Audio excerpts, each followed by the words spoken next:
Chief Minister Biren stated that the state government has detected a total of 5,457 illegal immigrants in Kamjong district on May 7.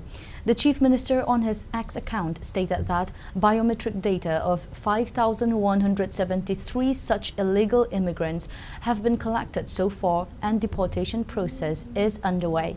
The Chief Minister said during this crucial juncture, certain groups based out of Western countries are criticizing the steps taken up against illegal immigration by giving communal tone and propagating it as violations of religious freedom.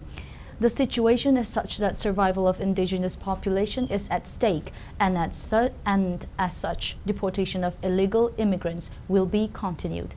The Chief Minister further added that, unfortunately, the lobby is about Western countries' stance against illegal immigration, which led to concerns over actions taken in Manipur. The groups based in Western countries are spreading false propaganda under pressure from illegal immigrants, which includes terms to disintegrate Manipur. The Chief Minister pointed out that 1951 has been scripted as base year of Manipur people in the book The Indigenous Zomi, written by S. Kamjong and K. Vungzamawi of Zomi community.